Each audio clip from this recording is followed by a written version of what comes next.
James catches, puts up a three. Won't go. Rebound Bosh. Back out to Allen. His three-pointer. Bang! Tie game with 5 seconds remaining. Oh yeah. We packing somebody up tonight. Hey.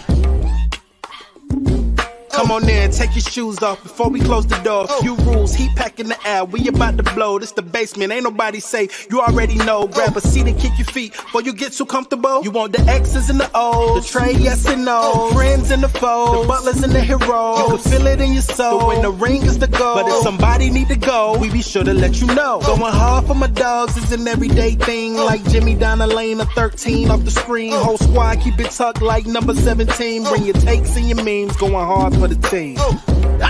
Going down in the basement. It's going down in the basement. Get your takes off. Get your takes off. Going down in the basement. Yeah!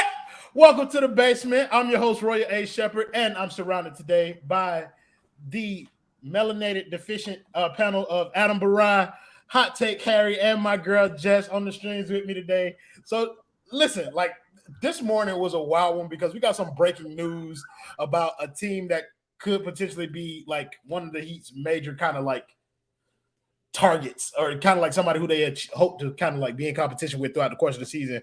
Ime Udoka, like interesting news coming out about him, and I'll just get you guys' general thoughts on the situation. So I'll read the tweet first. Boston Celtics coach Ime Udoka is likely facing a suspension for the entire 2022-2023 season for his role in a consensual relationship with a female staff member, sources tell ESPN. A formal announcement is expected as soon as today. Appreciate it. So yeah, Jess, let's start with you. What were your thoughts on this entire like shit?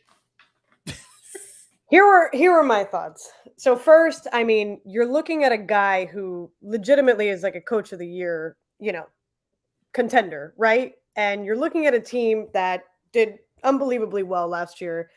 And, to me, was I surprised? I mean, how good of a feel do you get for people's actual personality when you watch them coach all year? Not great. You get a feel for them as a coach and you see a little bit. So, I'm always kind of caught off guard because to me, these guys are just like, they're just like coaches, and every once in a while they'll get in some shit, but so I was definitely caught off guard about it. I don't think for them it should be like this like source of panic. I'm pretty sure that they're in good hands. They feel like a team that's really like has a great staff in general. So I don't think like, oh, Ime's gone, so the Celtics are dropping down to like the 8th seed. Like I think they'll be able to keep it together and work through that. But yeah, I was really caught off guard. The guy seems like a kind of keep your head down, work hard kind of guy. And I definitely was not expecting that. So I don't know. Yeah, that boy kept his head down. All right, Jess. Harry, give me your thoughts on the entire Boston Celtics situation. Yeah, that's what I was going to say. So good one. Yeah, I mean, I kind of agree with Jess that I don't know if it's really going to tank their season, but Ime was a really good coach. And they weren't that good with Brad Stevens before, and the team, they made a couple tweaks, but I don't think, they're going to struggle if he's not there. And just the whole thing it kind of irritated me the way the news broke. Woj last night kind of, just spilled whatever information he had without any information. Today, Shams kind of clarified it. And to be honest, it just kind of shines a bad light on all the women in the Boston organization, because now there's pictures of them being posted around, and we don't need any of that stuff. Like, it's just unfortunate. I don't know if it deserves a year suspension. I think we'll find out. Maybe there is something more to it than what's being led on right now. But in terms of basketball, it's definitely going to hurt them. I think in the playoffs. I don't know if it's going to hurt them too much in the regular season. They have a very good team, but Ime was a good coach. He had a really good year, especially for a rookie head coach. And I don't know. I have this feeling they're trying to get rid of him, and the suspension is just the beginning of the end. How do you cheat on Nia Long is the real question. That should have been the name of the stream. That's the one. That's the tweet.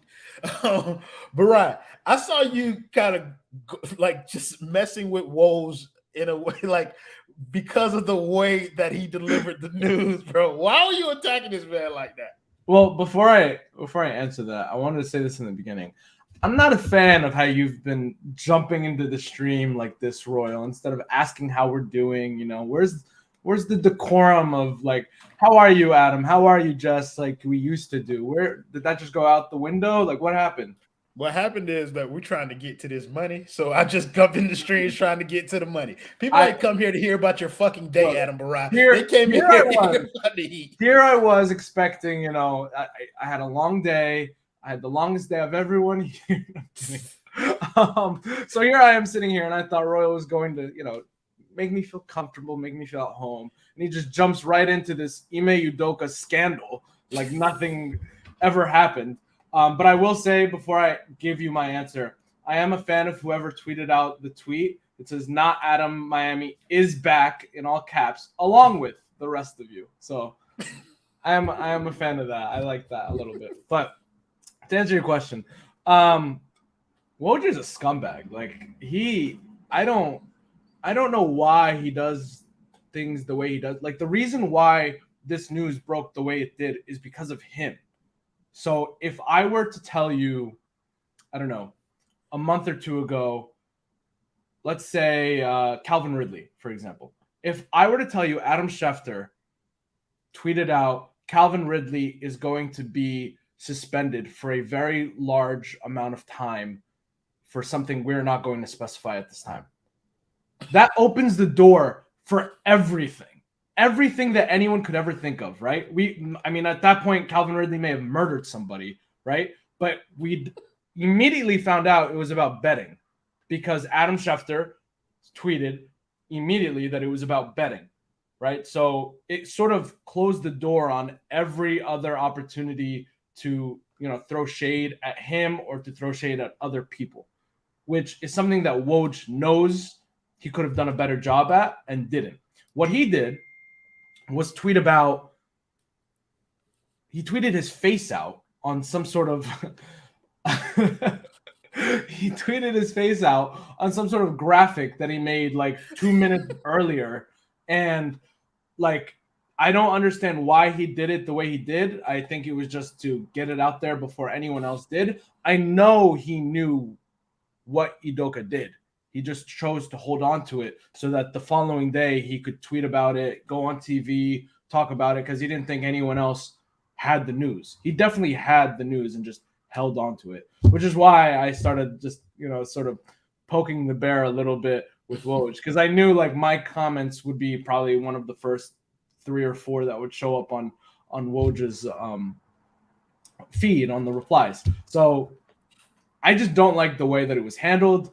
It opened the door to a lot of people messing around with people that don't need to be in the limelight. And it's really unfortunate that this is how it happened, but you can't do anything about it. Yeah, so that's pretty fucking funny. But it's also true how Woj just kind of left that door like that wide open to be loosely interpreted, because it ended up with one of the women in their in their office being identified as kind of like she's the only woman working on the Boston staff, and it turns out it wasn't her. And so that, to you guys' point, when let me just address that real quick. When somebody says it's a Celtics staffer, it could be somebody that works in concessions. Like that is a Celtics staffer. It doesn't have to be somebody that travels with the team every single day. And I think that's something that people really confused very quickly. And that's what led to, I'm not going to say her name, this one woman who got thrown out there, and her name and her marriage and her entire family got thrown out there like it was nothing. Yeah, that's what I wanted to do too. I wanted to avoid saying her name because I don't want to kind of give that any more life. But let's get back to the court and how this affects Boston that way. Look, I know you guys said that this core has kind of been together for a while and they may be able to sustain while they're not there, but losing your head coach matters in this league. So just let's start with like, what do you think will be the biggest adjustment that the team has to make without their head coach patrolling the sidelines? To me, honestly, I think it's going to be the clutch playmaking when they need it. I think you can have a number of plays, but when he's the shot caller, I think he made really, really great decisions all throughout the year in crunch time in games. And so I think again, I can't speak for the assistant coach, and we don't know where necessarily all the calls come from, but I think that's one thing. Like, he always seems like he knows what he's doing. He calls the right plays when they need them. And so, that might be whether it's left up to, whoever's running the point, whether it's left up to the assistant coaches. I think continuing to make smart plays down the stretch is going to be important for them, especially if a lot of those calls were coming from Ime throughout the year. No, for sure. To that end, though, like when she said whoever running the point, they just added a point guard in Malcolm Brogdon this offseason. Like, Harry, do you see that there being like a little bit of lag there between, them trying to implement Ime's system without Ime being there with a new player in their rotation? Yeah, I think that's a problem. I think a lot of what they said last year, if you guys remember, the Celtics were really struggling before 2022. So early on in the season, they were a pretty bad team. And I think they talked a lot about just him holding the players accountable. I think there were some times where he would just curse them out and tell them they were playing like shit or they weren't, and I think you need that sometimes. And I think for him, it gained the respect of the team. Like, he's a new coach, but he's going to call us out when we're not playing well. And that helped them a lot. I don't know exactly that, they can get a new guy who knows the system. I'm sure, he was on the staff last year, whoever's going to take over, but I don't think it's the same thing. And incorporating, I think Brogdon's going to end up being their sixth man. So incorporating a guy like that into the offense, someone that they're trusting to really probably take some of those Derek White minutes over from last season. I don't think it's going to be that smooth of a transition. And this is going to hang over the organization for the entire year, especially because, at least for right now, the Celtics haven't come out and released a statement. And that's kind of why I was thinking what Adam was saying was true about Woj. It's like, when the shark is kind of circling around, you got to get out in front of that. If they were going to suspend Ime and suspend it for this long, you got to get out in front of it because it's coming. And the worst part about Woj is they break the news and his face, that weird smile, is just off in the corner, and it's just crazy. It doesn't matter if it's good news or bad news. Bottom where it was like that ticker that said breaking news, and you're like, okay, this guy's a freak, man. Because why is he smiling as he's breaking this horrible news for this franchise? He needs to have different faces. I think I'm going to move my camera as the sun's shining in. So I'll pass it to the next person here. That is interesting, though. Like, somebody made this comment earlier, and it's two separate situations, but this has gotten infinitely more press than the Brett Favre welfare thing. And that's kind of like in one day. And Brett Favre kind of was stealing money from people. So I think it's different situations, but I think it's interesting in the way that this one is being presented as opposed to the other information. I will say about to that point, yes, there is like a structurally, like there's racism involved for sure. Yeah. I wasn't going to say that this time. I know there's clear like racism involved in that, but at the same time, I will say the way the news breaks is so important, so crucial. Now, had somebody, let's use Adam Schefter again, had said Brett Favre has been a part of a ginormous scandal. We're not going to tell you what the scandal was, but a giant scandal that will stop him from being put in the Hall of Fame.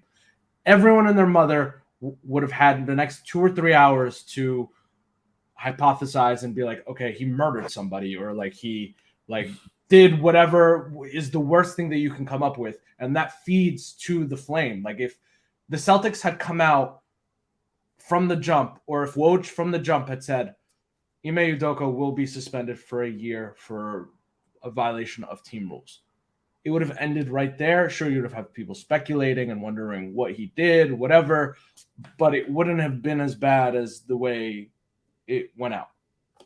Yeah, I think that's a good point. Like, the way you deliver the news initially does impact the way people go about trying to find out more information about it. And so, yeah, that had a big part in it. But fuck the Celtics. I'm glad that they're in this shitter now. Let's pivot this conversation to Miami. And Harry, I'm gonna toss this to you. Does this kind of like, because we were talking about it last night, how Miami probably needs to get up to a good start and just try and hold on for the rest of the season. Does this kind of open that window a little bit for them to be able to, you know what I mean, put themselves in a better position come playoff time? I haven't looked too much at the early season schedule, so I don't know like how many times they play the Celtics or anything, but obviously, like, I think they're going to be a decent regular season team. I know everyone's freaking out because the Heat haven't made any moves. I'm really not worried about the Heat in the regular season. They still have Spo. They still have Jimmy. They still have Bam. Hopefully you get more of the regular season Lowry than postseason. That boy Harry moved that computer and that internet went with it, man. He's gonna start selling us insurance now. Speaking of, we want to thank the primary sponsor of the Basement Sports Network, and that is CFIA, Simple Health Advisors, all these different type of insurance people. A primary sponsor of the Basement Sports Network, Simple Health Advisors. Insurance doesn't need to be complicated. Email them or give them a call today and tell them that the Basement sent you. You can email I got James Poe at jpoe@simplehealthadvisors.com or give him a call at 321-345-7738. Again, send him an email at jpoe@simplehealthadvisors.com or give him a call at 321-345-7738. Make sure you mention the Basement because that is my guy.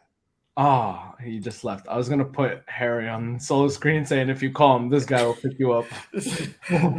Okay, so I guess I'll throw this to Jess. Jess, is that I'll pop in. Yeah. Here's my thing. And you guys know I'm not the optimistic one, so I'm not going to be today. It's not going to start now. I'm a very practical. You might be the most optimistic one of our entire network. I don't know. Let's see. Because Donardo? I'm here on board on I don't even know if we end up top 5. And it's because I just don't know. I can't look at our team and see, how we now compete with a Trae Young and Deontay combo, how we now compete with, I'm not going to put the Knicks in there, but like the Cavs now with Mitchell, with Mobley, with Garland. It's like these teams, they're building and we're kind of stuck, right? So, and then, you're looking at the Bucks with a healthy Middleton now. Like you're looking at the Celtics, like we said, with Brogdon and keeping all these guys. So it's like the things are going to look a lot different. And it's not, to me, it's not, oh man, I'm worried about the Celtics. I'm worried about the East. I'm worried about everybody. So, I don't know. I don't know what to expect. I wish the season would start already, like I've said, because I have no idea what to expect, how these new guys on new teams are going to play together, all that. But it's some of these teams look scary, really. No, for sure. I believe the competitive nature of the East has improved significantly. Like it's so many more good teams than it were last year. And even last year, there were a lot of good teams. Like we were the 1 seed, but there was little to no wiggle room in those seedings between the top 5 seeds. Harry, I'll let you finish giving your take about, do you believe the Celtics, this whole Celtics situation leaves an opening for Miami to kind of sneak in there? Yeah, I don't know what you guys heard. I'm trying this new Canadian internet. It's not working that well, so I apologize about that. But yeah, I don't think it's going to affect the Heat too much in the regular season. I still think the Celtics are going to be a top 3 or 4 seed. I kind of see the Heat finishing 4 or 5, and I'm not too worried about the regular season. My issues with the Heat are really playoff based, and if they get there, and for example, if they have to face the Bucks in the first round or something like that, I mean, it's kind of a recipe for disaster as they're currently constructed. So, I know we're going to talk about it. Like the Heat have to make a move. I think they know that. I just don't know what that move is anymore. And if the Tyler extension comes at some point before the season, like that limits a lot of what they can do in terms of a big move. So I don't know how much. I think this really hurts the Celtics for the postseason. Coaching really matters in close games and in tight games. And I just think not having this guy who proved that he was a very, very good NBA coach last year is going to lead to their downfall. I just don't see them doing well, even with the move they made and the improvements they made. I don't think it's going to work for them this year.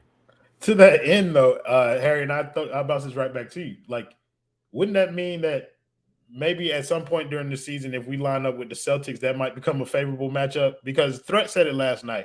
He doesn't really care about the regular season. He just wants the Heat to make it to the playoffs healthy. And like, to use the old cliche, it was when the Heat get to the playoffs, it's going to be one of those teams that you don't want to play because they're irritating. So wouldn't that be kind of like a recipe for a disaster for Boston if they get matched up with the Heat? Huh? Are they as irritating? Are they irritating? Yeah, I mean, I think this is Harry's question. I think the Heat are always going to be an annoying matchup because of we joke about it, but the Heat culture, how hard they play, the defensive intensity. Spo as a coach, they're always going to give their 110%, even if they end up going down in the series. So, I can't answer the question right now. I don't know who's healthy or what's going on, but I'll always take the better coach in a matchup if we're not talking about a huge talent gap.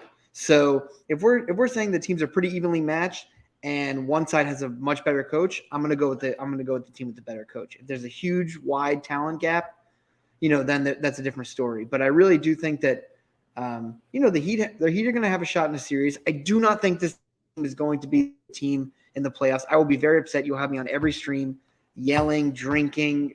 I mean, whatever you guys need from me, I will be as obnoxious as possible, because it's not going to be that. But it gives the Heat a small amount of wiggle room. I don't think the Celtics are as scary without Ime, but they're still going to be a good team, and they're still, I think a top 3 or 4 seed in the East. Okay. Well, Harry, your boy got the obnoxious covered for you, my guy. Don't worry, you just be you, my boy. I got the obnoxious covered for everybody in the network. Adam, do you see that as possibly a benefit to Miami, like maybe being able to line up with a Boston team without its head coach in the playoffs? As things stand right now, yeah. No, I don't care who the coach is. The Celtics are still being the Heat as things stand.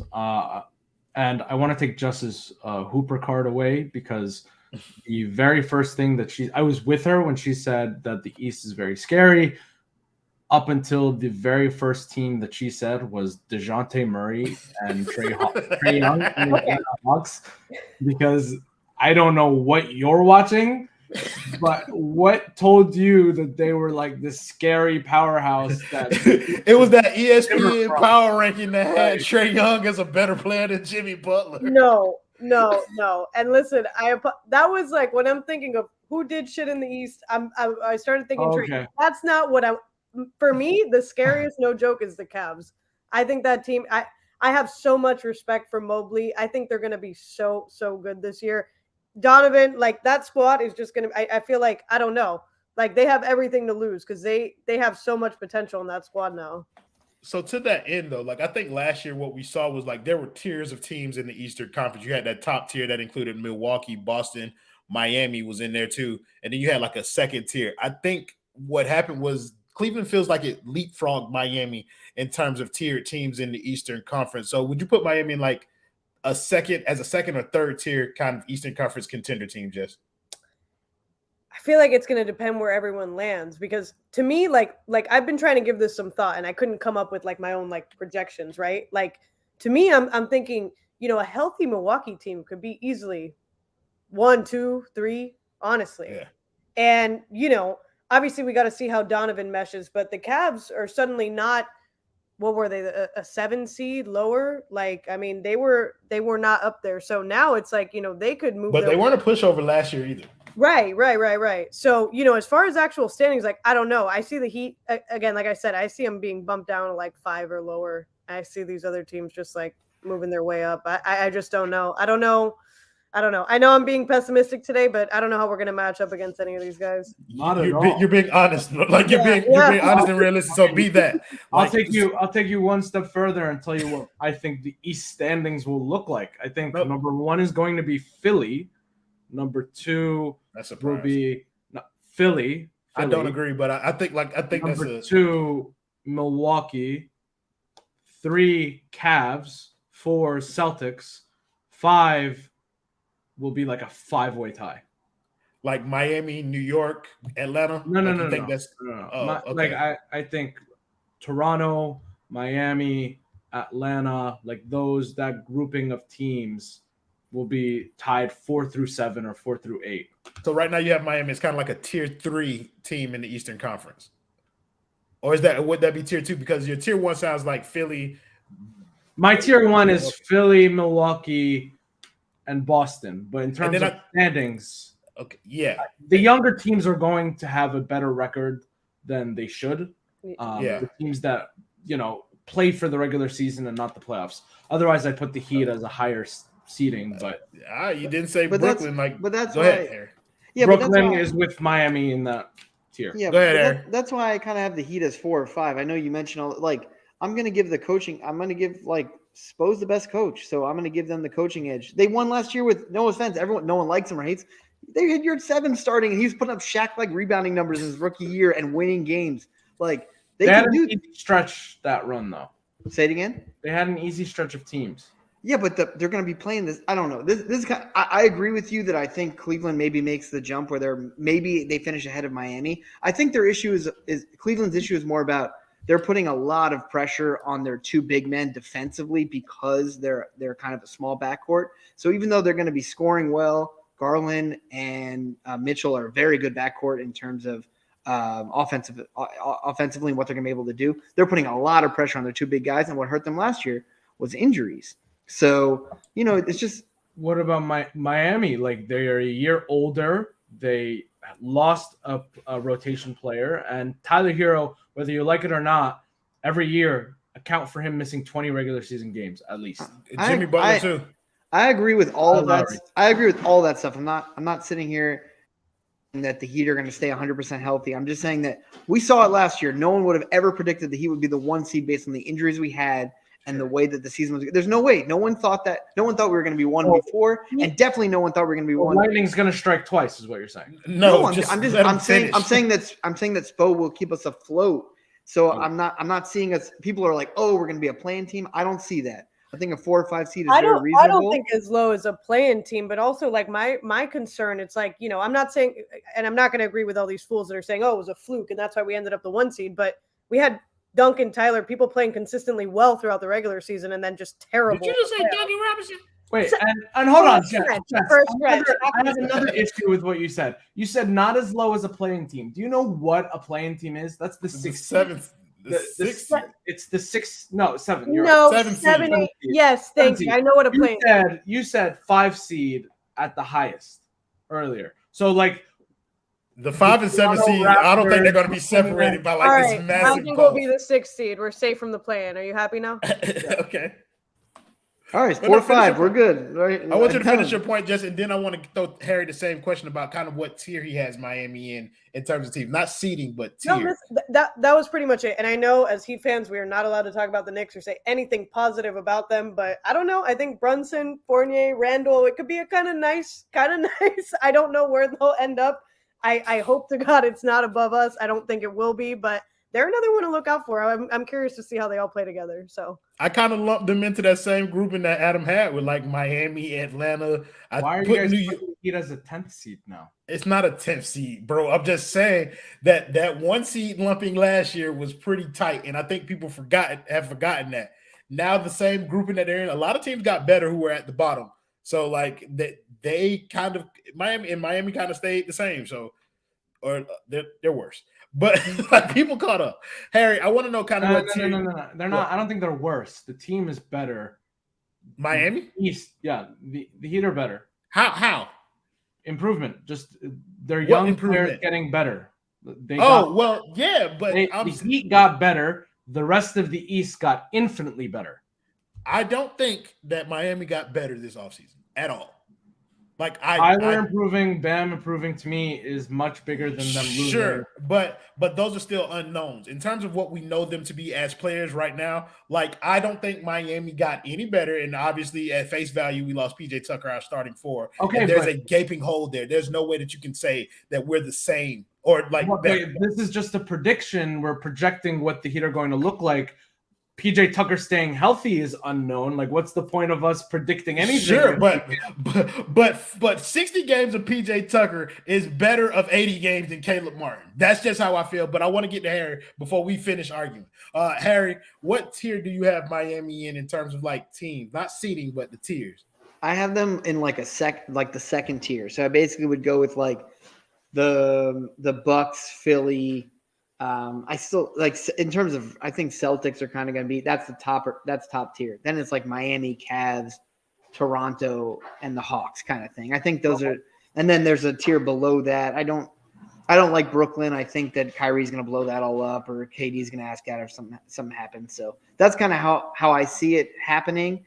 And Adam, I get what you're saying about the Heat. Like, yes, they're expecting internal improvement, but I think Royal's kind of right. I don't think you can look at the team and say, oh, yeah, they got better this offseason because they added no outside free agents.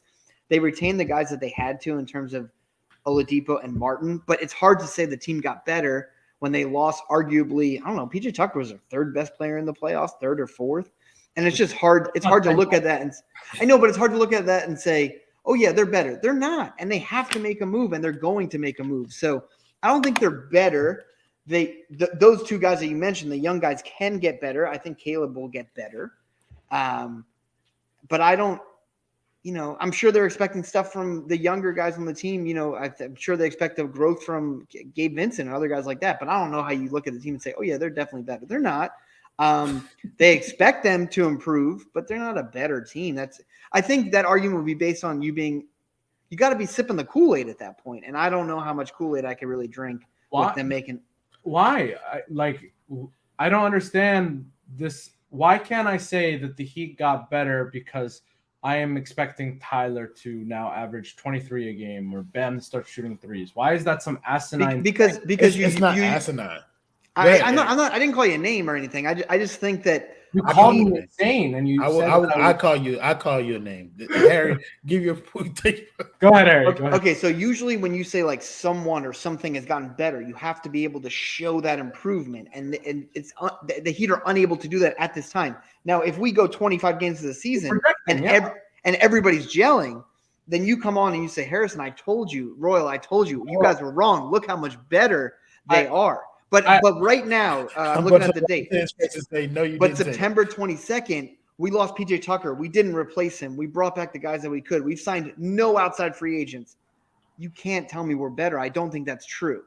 That can change. But I don't think we're better than we were. Okay, so then okay, that's fair. But then I will say to Jess about your Cavs point, then you can't talk about Evan Mobley and how he got better and how the Cavs would have got better because of improvement from Evan Mobley. The Donovan Mitchell thing is not. Did I say that though? Because I said their acquisition made them better, and that combination with the guys that they were able to retain will make them better. All right. Thank you. We need to listen to women. That's a good lesson that we're learning right now.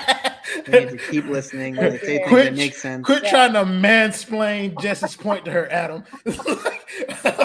But no, I'm feeling really feisty today. I want to argue. Yeah, I do think that's a good point, though. Like, if we're going to project growth on other players, then we need to project growth on our own players as well. And let's talk about that a little bit. Like, Tyler Herro made a significant leap in terms of his play last year. Let's project his growth now, as opposed to what when we weren't trying to project it. Adam said 23, and I think that's kind of a good number to kind of throw out there. Is Tyler what? You did say 23 points per game. I was just saying that. That was a hypothetical? There, yeah. Oh, okay. Well, I want to use 23 as the bar now. So 23 is the bar for Tyler Herro. Are we getting anywhere close to 23 points per game from Tyler Herro? Well, we're going to get close, but do you think Tyler Herro is reaching 23 points a game? Adam, I'm going to start with you since you brought the number up. Is Tyler Herro going to make that type of growth? No, I think he'll improve in other ways, like efficiency and being available and ready in the fourth quarter and doing a lot of things that we saw his rookie season in the fourth quarter this year. I think there were a lot of times last season where he disappeared for stretches of the game and he didn't take over. I think the biggest part of his game that I want to see improve is his ability to take over more consistently. So I think that is something we're going to see more so than on the stat sheet, because we're at the point now where, okay, you average 20 points a game. It is very hard to keep going up with your scoring at this stage. Like, it's easy to go from like 12 to 18, but to go from 20 to, make that jump to 25, that takes an extra level where I don't think we're going to see from Tyler, because we have guys like Jimmy and Bam and Kyle and Depot who need those reps. Yeah. So I think that jump that you're talking about is a little harder, but for a different reason. I think it's because now teams know that you're capable of scoring 20 points a game for a season. And so that is kind of what's giving me hesitancy in terms of saying that Tyler's going to make a scoring leap. But I do agree that his overall, just probably basketball maturity, is going to make him a better player this year. Jess, where do you fall on that line? Kind of the same. I mean, look, like, he averaged like 20 last year. I don't think he's making a significant jump. And, I can't sit here and say, I kind of agree with Harry. Like, we can hope that they'll be better this year, but how can we really tell? Are we basing it off videos on Twitter of them, getting shots up in the gym, or like, you can't really know until we're at least a few games in and seeing how they're playing in game time. Right. So, I mean, I don't know. And at the end of the day, like, whether he averaged 20 and he starts averaging 23 again, you can't have, 6-point playoff games again. So No matter how good he plays in the regular season, it's like if he's showing up to give us 10 points, 3 points, 6 points, like what's that going to do for us? So I hope, but that it sounds almost like a separate problem. I'm not so concerned about him scoring as I am about him showing up in the playoffs when we really need him, obviously. But again, he has to be consistent throughout the year like he was, because that helped us maintain the 1 seed.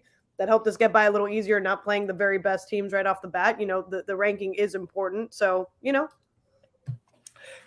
I think that's interesting because now, like, you're talking about the way that we typically like to judge players, which is not based on their regular season, but based off their playoff performances. Harry, does it really matter to you if Tyler takes a significant leap in terms of his offensive production this year, or are you more focused on what he does come playoff time to assess his kind of growth? Okay, that's a good question. I'm not concerned offensively with him in the regular season. If you had let me answer the last question, I think 23 is super attainable. I pulled up some stats. He averaged 4 more field goal attempts last year than the year before. I think he can make a leap up to 20 field goal attempts per game. He's going to be one of their main scorers. He can do it, and he was very efficient in the regular season last year. At this point, and I know Threats brought it up a lot, and he makes a very good point, we've basically seen Tyler Herro struggle in 5 straight postseason series dating back to the bubble. It has been bad. We can blame injuries and other things, but that is going to be his real – can he help the Heat, or does he need to leave? That's where we are. Can he do it in the postseason because he's looked scared? Or I don't know, maybe he isn't strong enough yet. He's still young, but he just hasn't looked like the guy that we need to help them when they need the scoring punch in the postseason. And that is going to be the key. The problem for Herro is that he's young. So to expect that from a 22-year-old, it's tough, but that's where we are with the way that Jimmy's playing. And so I have no issues with him in the regular season. He was super efficient last year. I'm looking at his stats. He was great. And I remember the stat that he was very, very good at hitting tough shots. So if he gets any better at shot selection or can get to the line more, which is really that distinguishes the great players is when they make the leap at the free throw line. He could become a really, really good scorer, but it's not going to really matter if he's, like Jess is saying, if he's scoring 6 points, if he's getting hurt in the playoffs, it's not going to matter in the long run. And people are going to want him out, right? If the Heat keep him this whole year and the exact same thing happens, he scores 22, 23, and the playoffs come and he's tough to have out there because the defense is so bad and he's not scoring efficiently, they're going to, it's going to be tough to sign him again to a bigger deal and really want him on the team anymore. I think this is the prove it year for Tyler if they're keeping him. That boy Harry said people are going to start wanting him out of here like I ain't been praying for that boy downfall since his rookie season. I want to make sure that everybody in here, if you are not already, make sure you subscribe to the Basement Sports Network. If you can, leave us a like on this video. We're very close to our goal of beating the algorithm. So y'all help us get over the finish line. Make sure y'all like this video. Make sure y'all subscribe to the Basement. Make sure y'all share the content on Twitter and shit. Follow all us on all our platforms and all that kind of good stuff. Don't follow me because you're probably going to hate my tweets anyway. But Adam, I think Harry brought up something similar to one of the earlier points that you made when he was saying, like, if you bump up Tyler's shooting, like maybe 4 more shots a game, you were talking about somebody getting shots taken away from them. Like, who suffers the most from Tyler taking 4 more shots a game? Is it Jimmy or is it Bam? Because I think those are the guys. It's neither. It's Depot. Depot is going to suffer the most because I don't think we're going to see. I think we can. I think the 3 of them. What? How is he going to suffer the most? Because Depot needs the ball in his hands and he needs shots to get going. He needs those shots.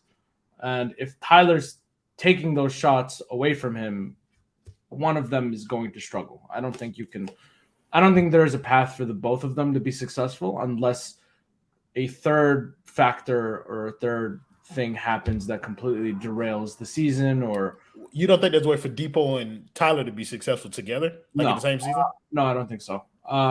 Because to me, if the 2 of them are being successful together, they're not operating under their own strengths at the same time.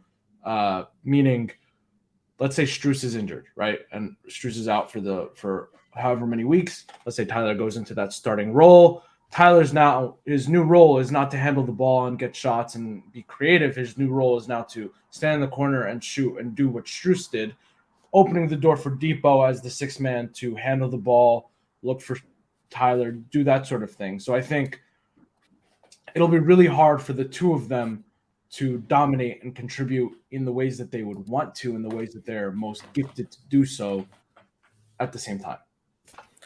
That's an interesting concept, and I've never even thought about it at all. Jess, do you agree? Do you think it's difficult for Tyler and Depot to kind of be able to be successful simultaneously with this team?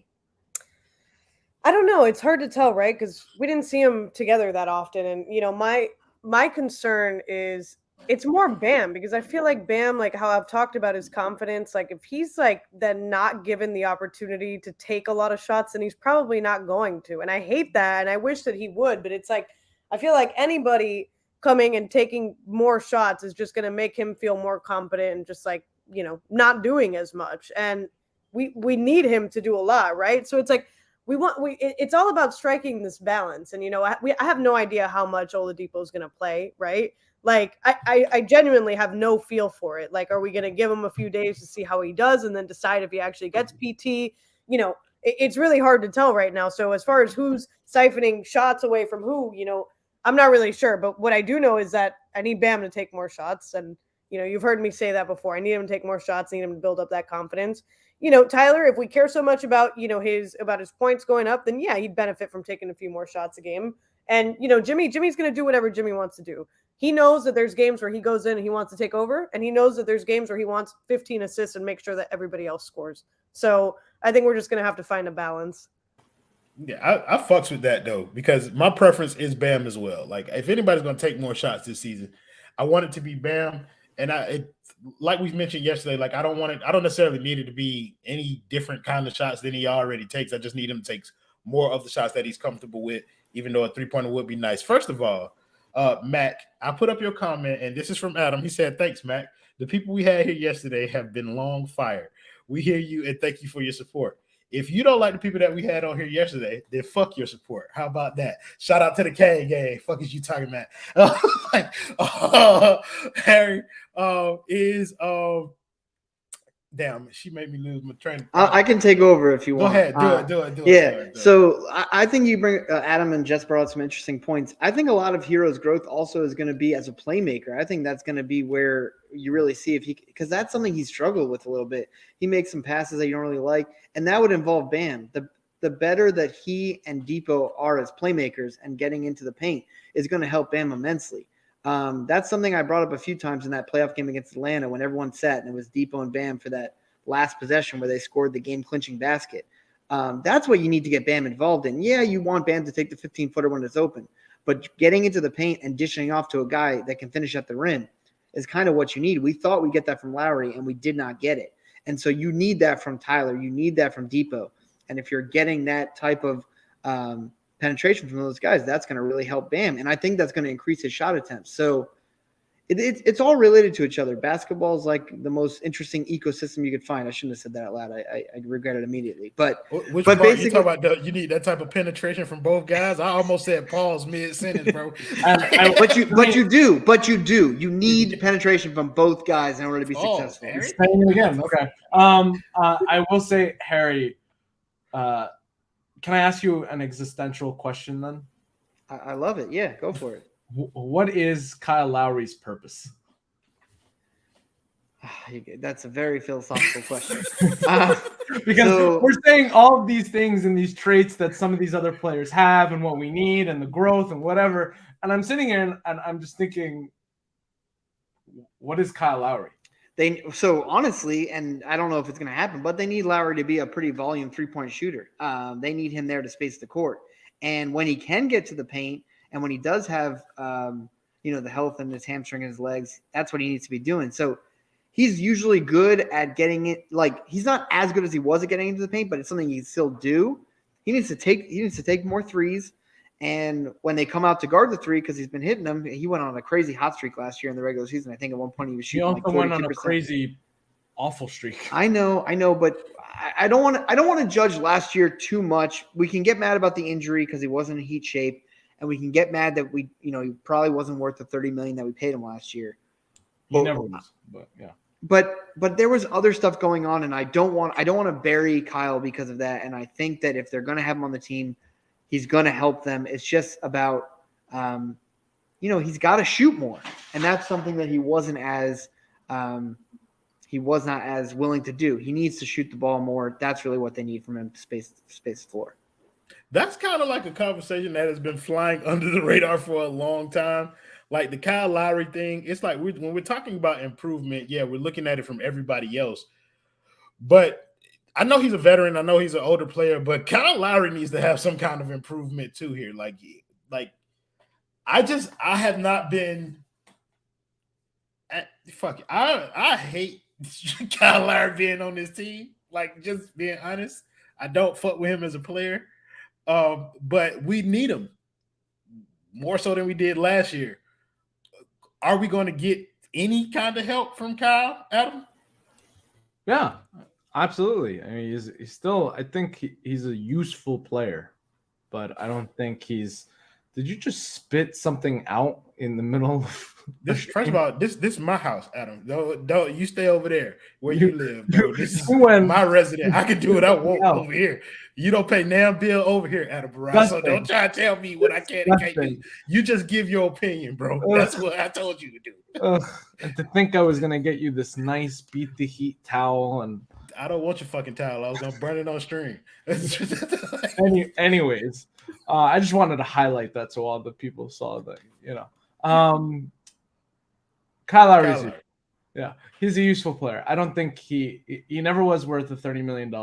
He was brought here because he has the capability of being a good player, and he was a good player for the Raptors for the longest time. And the Heat thought that they would be able to replicate some of the things that he's done with the Raptors with the Heat, and he did last year. I like you said, there were stretches where he played really well, and he was shooting like 43% from three for like a month. We got those really condensed stats to make those players look good, but I think I just want Kyle Lowry to be average this year. Just don't hurt the team when you're needed and certain players aren't stepping up the way that they should one night. You need to step up. That's all I'm asking for Kyle Lowry. Don't do anything special. Don't average like 18 a game on low efficiency or whatever. Just pick your spots, be average, and then when Strus isn't hitting his threes, that's the night where you hit one or two extra threes. That's it. I kind of like that because that's kind of where my bar is for Kyle Lowry at this point. Just be average, but I know that can mean different things to different people. So I want to kind of go around to Jess and Harry. What does average look like for Kyle Lowry this season, Jess? Well, so I was going to say, I think when you get to a certain age or you get to a certain point in your career, it's no longer about improvement, but rather the most important thing is for him to just stay healthy, right? Like if you're not injured, then you're probably doing what you need to do on any given night, you would assume, right? Especially as a vet and someone that, young guys are looking up to. So I totally agree with the average thing. And I think, I got a bunch of shit for saying this a few months ago, but, this guy, when he's playing the point, is running our offense and he does an okay job at it most of the time. Okay. We're not here depending on him to score 20 points a night, but he gets things moving. And when he came back from being out for a while, like I felt the difference, at least in the way our offense was running, whether that's him scoring a ton, it's not going to be. He's never been that, but can we rack up some assists? Can he get it just like flowing in a way that keeps the tempo of the game going? That's what's important. I kind of agree with, being average, fill your role.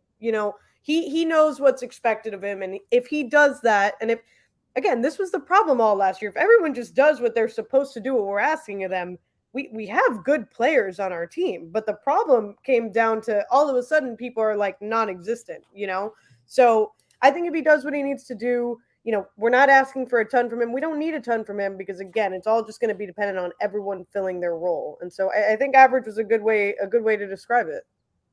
Yeah, so I'm going to throw this to Harry, and then I'm going to let Harry do a little quick plug that Adam told him to do in the private chat. Harry, see, bro, I just pulled the curtain back, bro. I don't have that. It's not a secret. Harry, what does average for Kyle Lowry look like in your eyes? And then you can do your plug as soon as you give your answer. I thought Lowry was pretty close to his career averages last year. He actually averaged more assists than he usually does. His points were a little bit down, but that's kind of what you're expecting from him. I didn't think he had a bad regular season. kind of what Adam's saying is on the nights where, where he needs to step up a little bit, that's what they need from him. And that's just not what they got last year. We got the hamstring injury. We had him. I mean, I was at Game 7. He was foul. He got a second foul for no reason. He was just flopping. He played all for over. the Celtics in the first half.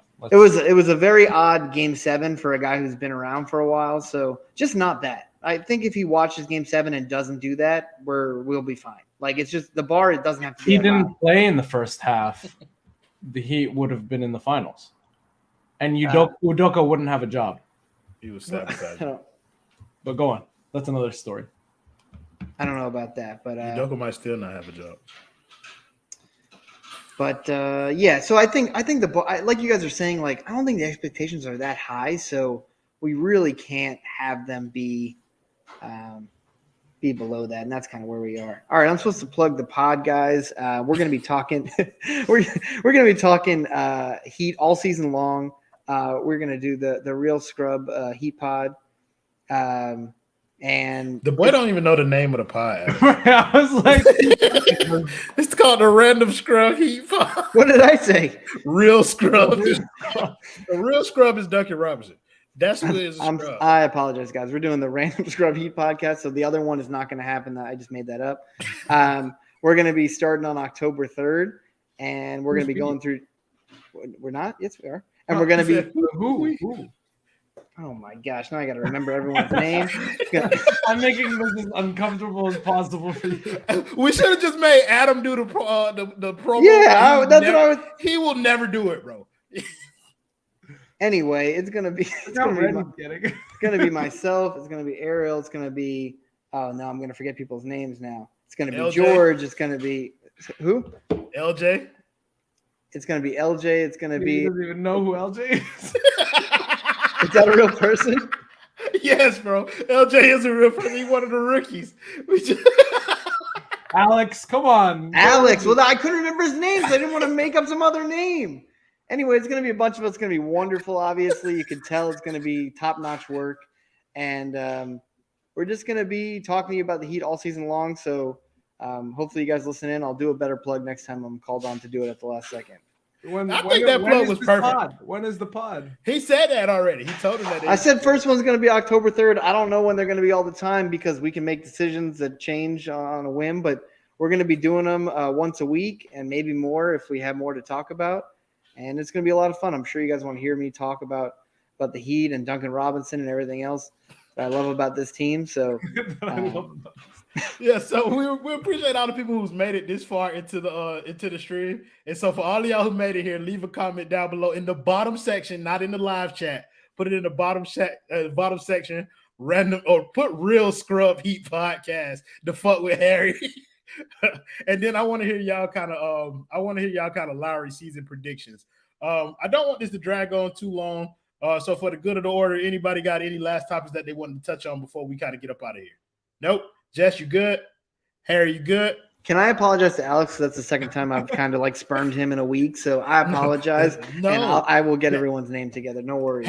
Harry, that messes with the branding. Apparently we don't apologize. So we think we're I take it back. Fuck you. And hopefully I remember your name in a few weeks.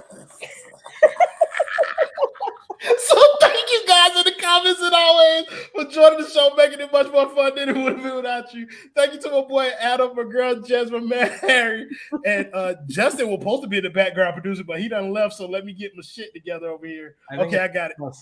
Huh? It's just us. Yeah, it's just us, but that's enough. Make sure y'all like the video. Make sure y'all subscribe to the Basement Sports Network. We'll see y'all next time. Play the video, me. Yeah. We packing somebody up tonight. Hey. Come on in, take your shoes off before we close the door. Few rules, heat pack in the air, we about to blow. This the basement, ain't nobody safe, you already know. Grab a seat and kick your feet before you get too comfortable. You want the X's and the O's, the tray, yes and no. Friends and the foes, the butlers and the heroes. You can feel it in your soul, the when the ring is the goal. But if somebody need to go, we be sure to let you know. Going hard for my dogs is an everyday thing. Like Jimmy down the lane of 13 off the screen. Whole squad keep it tucked like number 17. Bring your takes and your memes, going hard for the team.